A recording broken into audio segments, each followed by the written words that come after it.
You're listening to School Leadership Reimagined, episode number 48.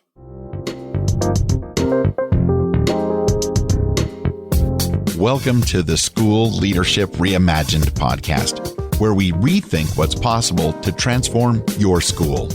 If you're tired of settling for small wins and incremental improvement, then stay tuned to discover powerful and practical strategies for getting every teacher in your school moving towards excellence. Now, here's your host, Robin Jackson. Hey builders, welcome to another episode of the School Leadership Reimagined podcast.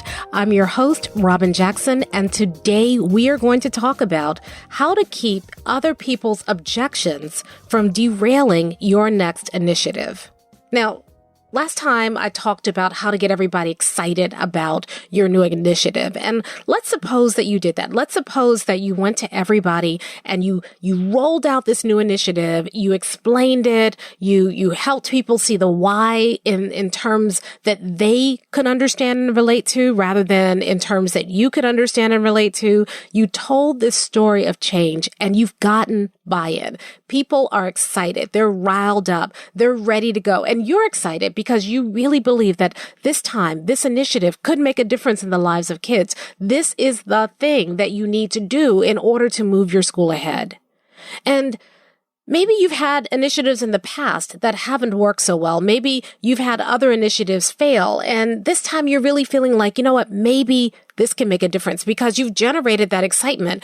Everybody is ready to go. Everybody is excited. People are coming and talking to you about it. And you feel like, you know what, maybe this time it will actually happen. I may have had initiatives in the past that have failed or have fizzled out, but this time it's going to work. And then you hear the first objection. That first naysayer comes in and maybe they start out nice. Maybe they say, oh, well, I get what you're trying to do, but, and then they start with the but, or maybe they're not so nice. Maybe they start dampening everybody else's excitement behind your back in the staff lounge or in the parking lot or on the playground during recess duty or in the lunchroom. They start subtly planting seeds of doubt in everybody. And then all of a sudden, a week later, 2 weeks later, that excitement has fizzled out. And now people are starting to say, but what about this? Or maybe that, or I'm not so sure this can happen anymore.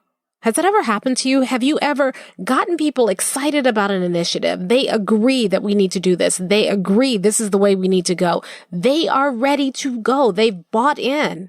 And then all of a sudden, the cancer of doubt and innuendo and naysaying starts to infect that excitement and it takes the excitement away. Well, on today's episode, we're going to talk about what you can do about that, how you can keep the momentum going after that excite stage, how you can actually get people moving so that you're not just talking about it, but now people are actually starting to do the work and they're not getting discouraged and they're not fizzling out before you've even begun. In other words, today we're going to talk about how do you keep your initiative going and make sure that the objections don't kill it before it has even had a chance to get off the ground. But before we do that, I have two things I want to talk to you about. So the first thing is that we are on episode 48 and episode 50 is coming. And I thought, let's do something different. Let's do something special for episode 50.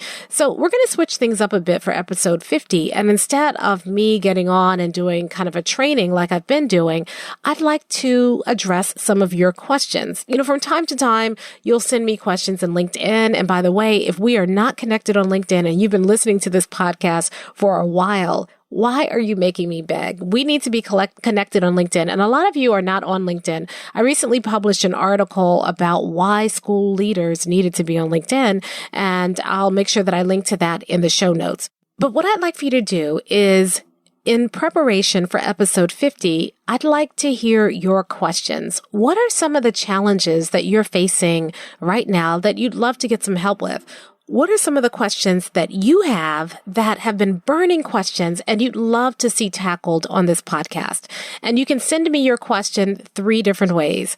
The first way is you can just send me a direct message on LinkedIn. And if we're connected on LinkedIn, it's pretty easy. Just go in and send me a direct message. If we're not connected on LinkedIn, send me a connection request and then put your question in the connecting request, and then I'll get your question that way. So the first way is through LinkedIn. The second way is to shoot me an email. And you can just send your questions to questions@mindstepsinc.com. Again, that's questions@mindstepsinc.com. And the third way is to just send me, if we're connected on Facebook, if you and I are friends on Facebook, or if you follow the Robin Jackson page on Facebook because you're following the book journey and you prefer to connect there, go ahead and just send me your questions on Facebook. You can either do it through Messenger or you can just kind of post a question to the wall. And what I'm going to do is I'm going to look over all the questions that I get. I'm going to choose some that are, kind of really universal, things that I think really matter to most of you who are listening to this podcast. And I'm going to tackle those questions on episode 50. So I'm really excited about the questions, and go ahead, hit me with your hard questions because I really want this episode to be meaningful for you. And then we'll see how it goes. And if you like the format after we try it out, then we'll see whether or not we make that a regular feature of the show where I am tackling your questions. Okay. So that's the first announcement.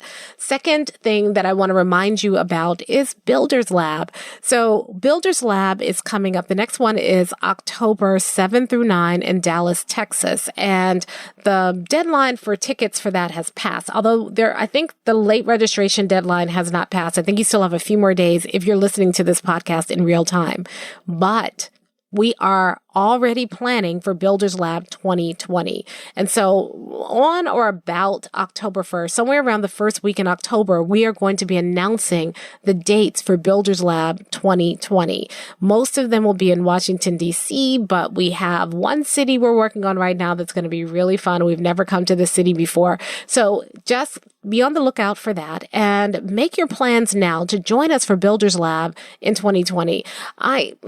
You know how much I love Builders Lab. It is probably my favorite thing to do because normally when I'm speaking or when I am doing public workshops, I have large audiences. So I'm on stage, I'm sharing information, but I don't get a chance to work with you as closely or intimately as I would like. And we created Builders Lab to give me that opportunity. It's pretty selfish. I mean, you benefit from it too, but it's pretty selfish for me because it gives me a chance to really get invested in a small group of school administrators or instructional coaches. We keep Builders Lab really, really small. So we have less than 100 people. And usually we have somewhere around 50 to 75 people at Builders Lab. And that means for 3 days, this small, intimate group, we bond. I get to work with each of you individually. You get my support. We sit down. We grapple with your issues. Builders Lab is not a sit and get 3-day conference. It's 3 days of intensive work on your challenges. So in Builders Lab, not only are you learning how to move your school forward, how to turn your school into this raving success story and how to do it with the people you already have. You're not just learning kind of how to do that, the big how. Every time you learn something, we immediately apply it. So when you learn how to give teachers more effective feedback, we immediately practice it so that you've got it down and you can go back to school and do it right away. In fact, most people go right back to their school and the next week, the next observation, they are using those strategies and they feel confident in using those strategies because we've practiced and they've gotten feedback at Builders Lab. You're going to learn how to support your teachers and you're going to be developing a support schedule and strategy for your teachers at Builders Lab that you can go back to your school and implement it right away.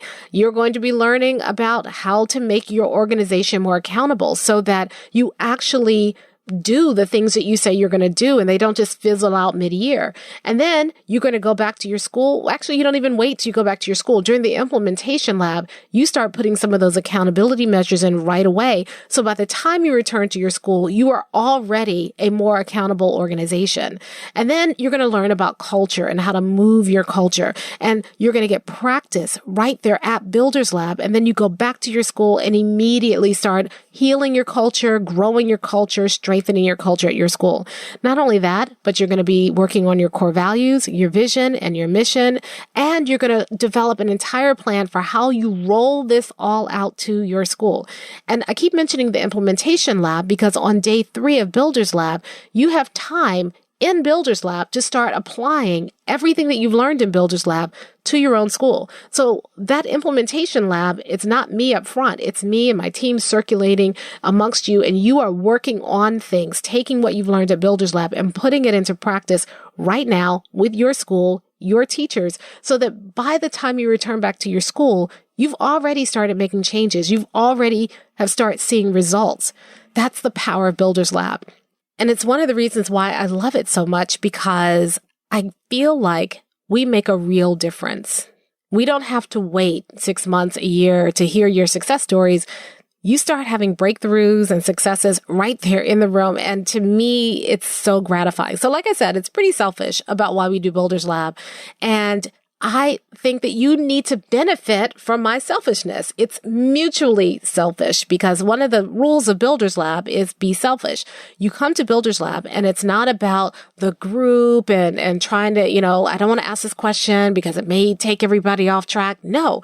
In Builders Lab, we tell you be selfish. Everything we teach, you should be directly applying to your practice. You should be thinking about, how can I use this? And when you're asking questions, you should be asking questions about what's happening in your school. That's the power of it. So anyway, it's a mutual selfishness society, if I can say something like that, at Builders Lab. And I would love to work with you. I'd love to spend some time working on your stuff with you and helping you start to turn your school around. I mean, a lot of people think when I say turn your school around, I mean that you have a terrible, low-performing school and we're going to make it better. That's not really the kind of person that typically comes to Builders Lab. They usually can't get away, for 3 days when their school is in crisis. The people who come to Builders Lab are people who already have a decent school. It's going pretty well. They have teachers, for the most part, who are committed to kids. Maybe, 1 or 2 that, are kind of off, but for the most part, these are people who are doing pretty well. They're pretty satisfied, but they feel like their school could be better. And they've kind of hit a wall. They keep trying these different things and their school just is kind of plateaued. And Builders Lab is about, how do you take your school to the next level? How do you get out of that slump into the next level? Anyway, if that's your situation, I would love to work with you personally and directly at Builders Lab. And so make sure that you go to mindstepsinc.com/builders-lab in order to get tickets to an upcoming Builders Lab. Like I said, we're going to probably be doing 3 or 4 public Builders Labs in 2020. And we also have a couple of private ones. If you're for larger school districts that don't want to kind of send a whole bunch of people to the Builders Lab, they have a critical mass. They actually bring us in and we do Builders Lab in that district. So that's also an option for you as well. Anyway, you can find out more information about all of that by going to mindstepsinc.com/builders-lab. All right. So now let's talk about how we can keep other people's objections from derailing your next initiative. Because it's frustrating, isn't it? You're excited, other people are excited, and then all of a sudden, here come the naysayers, and immediately the atmosphere changes. Immediately, they start sucking all the air out of the room. And typically, we avoid those naysayers. Those naysayers, make our stomachs turn up in knots. They make us start rolling our eyes and sucking our teeth, because here they come. And I'm going to propose something different to you today, because I don't think you should avoid the naysayers. In fact, one of the things that we teach you when we're talking about really how do you sustainably transform your school is we teach you that you should intentionally surface objections. You don't run from objections. You should actually, when you are rolling out something new, you should actually be asking for objections. You should be digging for objections. You should be looking for them. Why? Because when you do that, you take the air out of the sails of anybody who's trying to sabotage your initiative. Plus, those objections, when you intentionally surface them, actually make your initiative better. It actually helps you develop an initiative that's almost fail-safe, because you've taken time to really consider the objections, not just the ones that you can generate, but the ones that other people are bringing up. So instead of running from objections, I want to encourage you to actually go out and get them. And here's what I mean by that. So one of the strategies that we teach you at Builders Lab is we teach you that when you get to this point in rolling out a new initiative, the first thing you should do is you should ask people, what do you see are going to be the big problems? What do you think would keep us from being successful? You're not going to do this in a big group because mob mentality takes over. What you're going to do instead is you're going to visit small groups of teachers, and you want to talk to every teacher in your building. So whether it's one-on-one with some of your big naysayers, whether it's in small groups, your PLCs, your departments, your teams, your grade levels, you want to pull teachers together and you want to ask them, think of everything you think that might get in the way of our being successful with this initiative. What would keep you from getting started? What are some of the things that you're worried about? What are your fears about this initiative and about this change that we're looking at making in our school? Where do you have doubts? Where do you think, we may be off the mark? And then, and here's the most important part, shut up. Do not defend your initiative. Just listen, write things down. All you're doing right now is you want to get people to exhaust themselves with objections. I remember one time when I was a brand new administrator and I was just figuring out how to deal with parents, because it's different when you are an administrator versus when you're a teacher dealing with parents. And I was trying to figure it out. And I remember a parent called me and he cussed me out. His son was having trouble and, I was his son's administrator. And this was like my second week on the job. And the parent called me and I was the only one in the office. So I took the call, and evidently he had a history with the school before, with complaining about the school not serving his son. And I walked into it blind. So I said, hello. And then he started, and he used words that, would make a sailor blush. And he called me all kinds of names, called the school all kinds of names, talked about what we weren't doing for his son and how he was going to sue us and blah, blah, blah, blah, blah. And he just went on and on and on. It was it was so vitriolic that at one point, I think I did put the phone down, but you could hear him yelling in the receiver. I just put the phone down, did a couple of other tasks. And then after a while, picked the phone back up, realized he was still going, put the phone back down, let him just go. And he must have cussed me out for a solid, it felt like 3 hours, but it was probably 5 or 10 minutes, just straight, boom, boom, boom, boom. And then when he was finished, I just let silent. I just didn't know what to say. So I can't, attribute this to my own brilliance, but I just let it just kind of hang out there in the air. And, finally the father said, you know what? You're a really good listener. And I said, thank you. And he says, okay, well, we've got to come up with a plan for how to help my son. And I said, yes, we do. And I gave him a couple of options and he says, that sounds reasonable. I'm just so frustrated. Let's just go with that. Whatever you decide, that's fine. And then he hung up. And I sat there flabbergasted because the call started out with all of this vitriol. And by the end of the call, he sounded almost reasonable. It just blew my mind. So I learned from that conversation that sometimes when you have people who are agitated or upset or frustrated, sometimes you have to hear them out. Okay, so what does this have to do with your initiative? The same thing is true. Sometimes you just have to let people get it all out so that they can feel like, okay, it's out there now. Now I'm open to this initiative because I've been heard out. I've fully expressed how I feel. So when you are going around and you are surfacing objections, it's not your job to fix them. You don't have to feel like you're going to fix them right away. I think that's what we do sometimes. We hear an objection and then we immediately think we have to defend it or defend our initiative or address the objection right away. You don't have to do that. All I want you to do is at the very beginning, just go around and listen. And you want people to get it all out. You don't want people to give you one or two and say, okay, thank you, and move away when they have another 5 or 6 in their back pocket. You want them to empty their pockets, all of their objections, put them out on the table. So you want to spend time here. And all you're doing is listening and recording. And here's what you're listening for. You're listening to see if these are just one-off objections or is there a pattern? Is more than one teacher saying the same objection or expressing the same fear? Because then you'll see these are the things that will derail your initiative. And it's better to know your enemies. So what are the constraints that people are bringing up? What are the fears? What are the limitations? Even if you think they're ridiculous, remember they are real to the people who are expressing them. So you can't judge their objections. You simply must listen to them. Collect all of their objections and just look at what they're saying and try to be objective about their objections.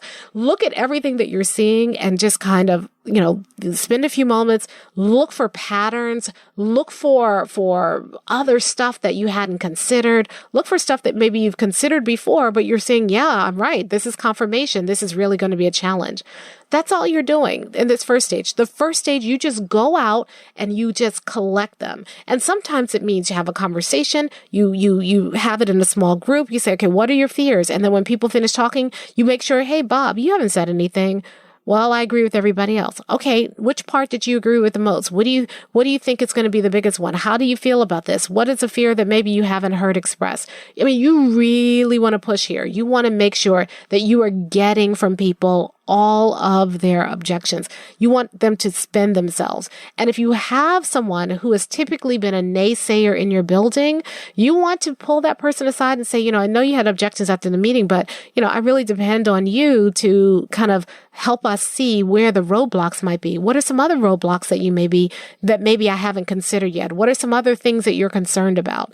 Now, there's a method to your madness. Now, on the surface, yes, you are getting these objections, and this is good information for you. But here's the method to your madness. Just like with that father on the phone, sometimes you need to let people just get it all out in order for them to exhaust all of their pushback, so now they can be open and receptive to now solving these problems. As long as you leave objections out there, unstated, unnoted, unsolicited, then they will show up in conversations where they weren't invited. They will show up in a conversation about the solution. You want to have everybody just give themselves, give everybody enough time to be able to say everything they need to say when you're talking about objections so that they're on the table. So now people are free and open to be able to hear solutions. Now, here's the other piece, and this is the ninja part of it. When you do this and you collect these objections, you now control the narrative. You have now eliminated the back channel. Because if you don't go out and look for these objections, it doesn't mean that people won't express them. It just means that they're not going to express them to you. They're going to express them in the parking lot. They're going to express them at the happy hour after school. They're going to express them other places. And that back channel can completely undermine your initiative. You want to eliminate the back channel. And the way you eliminate the back channel is you bring all of that into the light. You say, instead of leaving people to have those conversations on their own, you want to invite them to have those conversations with you. So the first step is you have to intentionally surface objections. Now, the next step is then after you've gotten everybody to kind of tell you all of their objections, now you need to get people back together and say, hey, based on all my conversations that I've had with you, here are the key objections that I've heard. And you want to just go through the list of all of the objections you've heard, even if it's an objection by one person and nobody else agrees with that. You want to make sure that their objection gets on the table. You want to put everything that you've collected out so people can see, yes, I was heard. Yes, my objection was noted. It wasn't dismissed. And so you put it all out on the table. Even the one that was just by that one person who always has that weird objection that everybody looks at them like, why would you do that? Put it out there so that they know that they've been heard. And here's the thing. You don't have to judge it and say, well, that's stupid. I'm going to take it off the table. Let the teachers do that. So once you've put it all out there, you can do this with the whole group, or you can go back to small groups. Then what you want to do is this. And this is a ninja move here. You want to ask people of all of these things, what do you think are the one or two things that will keep us from getting started? And you want them to prioritize. Now, here's why this is a ninja move. When you ask that question, instead of having people focus on all the things that might keep you from getting started or being successful with your initiative, what you are doing instead is you are asking people now to go through and start solving problems. They're prioritizing, that's not a big deal. We could probably get started with that. So rather than going and convincing them, okay, I know this exists, but we could still get started and I will spend some time working on this. Instead of kind of going through and trying to convince them of it, they convince themselves. When you have them prioritize, they start thinking, is this really something that keeps us from getting started? Or is this something that's annoying? Is this a big deal or is it not a big deal? So rather than you going and saying, being defensive and saying, oh, that objection is not a big deal. Why that shouldn't keep us from getting started. And it's important. It's because of the kids. The teachers say that. And when the teachers say that, when they prioritize the objections, when they go through and say, this is really a big one, I don't see how we get past this one's not so big of a deal, they have gone through and they have already started talking themselves into moving forward. I told you it was ninja. When you do that, when you ask teachers, prioritize them, where do you think our biggest obstacle is going to be? And you give it back to them. You also help teachers feel like they have some sort of control. And it's not pseudo control. They really do. They're shaping the priorities. A lot of times when you roll out an initiative, it feels like, okay, it's already been settled. I don't have any say. There's nothing I can do about it. I just have to go through and do what you tell me to do. When you do this, you don't compromise in your initiative, but you give teachers control over the things that matter most to them, the things that are going to get in the way. You help them identify it. You help them prioritize it. You help them set your agenda for how you're going to move forward. And I always say this. I say this all the time. People don't destroy what they help build. If you really want to keep objections from destroying your initiative, then you have to give teachers control over that conversation about objections, and then even control about prioritizing where we start and how we start based on these objections. Because if they do that, they're less likely to tear it down because they helped build how you're going to go forward. So first, you're going to have to have conversations where you intentionally surface those objections. Secondly, you're going to go back to people and you're going to say, okay, here are all the objections we've heard. Now we need you to prioritize them. And then last, this one is one that people often neglect. They don't think it's important, but I've learned with working with schools for the last few years that this one's pretty valuable. The last step is then you need to have people set success criteria. Now, this is different from creating a picture of success. You want to do that too. You want to build that picture of success. That's kind of part of what you do during the excite stage, where you are getting people excited about what you're doing. You're showing them what success looks like. But this is a little different. This is about setting criteria for success. You see, you don't know what's going to happen. You don't know how the initiative is going to change over time, but you want people at the very beginning to say, this is what success would look like. In order to be successful, this initiative needs to do X, Y, and Z. And you want to involve people in that conversation so that you understand what success looks like to them, and you have agreement as a school about what successful implementation looks like. So, and this is going to be really important when you get further down the transformation cycle, because if people are starting to push back and say, well, I don't want to do that. You say, well, you said success looks like this. How do we get to success if you don't do this? So it becomes an accountability piece, not only for the teachers, it's a way for teachers to hold you accountable. So you're not saying success is going to look like, it's not always going to be, success is going to look like, everybody implementing.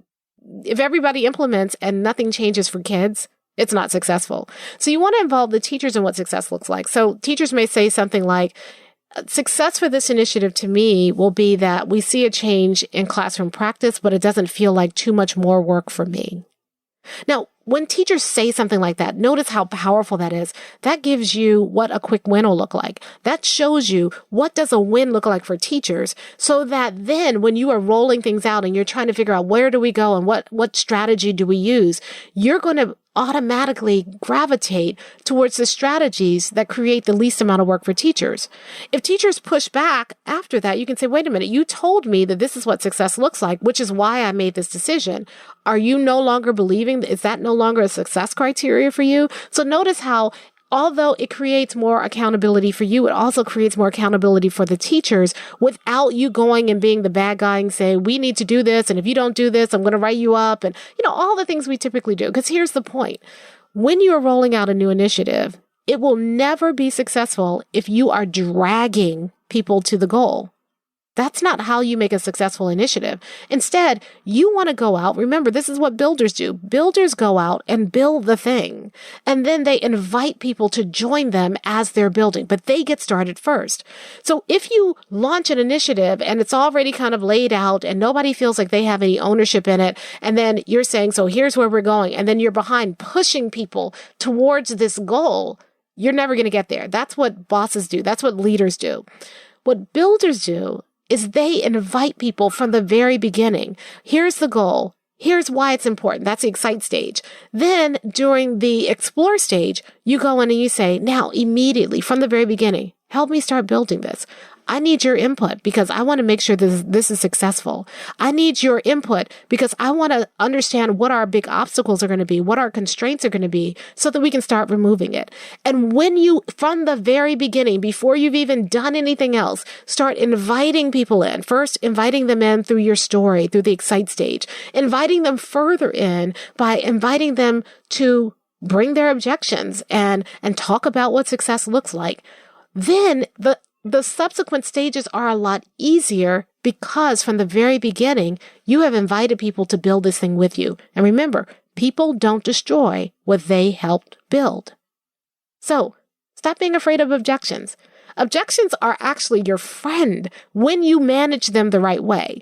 Don't worry about the objections. I want more. If people don't give me enough objections, I'm telling people, is that all you've got? No. We need to hear them all because it's going to not only help me create something better, but it already automatically invites people in to help you start building the thing that you want to build. And they don't even realize it. But the more that they raise those objections in those forums, the more invested they become. The more they identify success criteria, the more invested they become. And so then when you move to the engage stage, which we're going to be talking about next week, you've already gotten people invested. You've already gotten people willing to be engaged.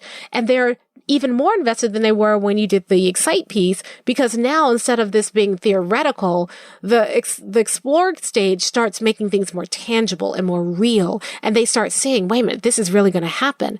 And this is what it's going to take. And people start making micro commitments about making it happen, because every time they raise an objection and prioritize an objection and talk about success criteria, they are becoming more and more committed to your program.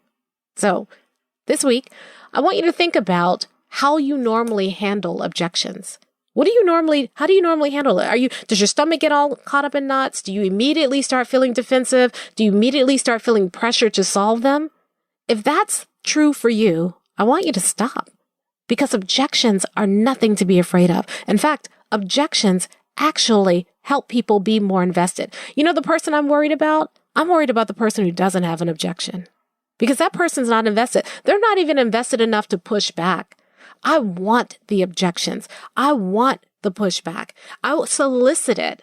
And if you do it and you manage it right, you will find that objections actually help you get more people invested. Because when you do it right, when you surface those objections, that's how you get people invested in your initiative. And that's how you do it like a builder. All right.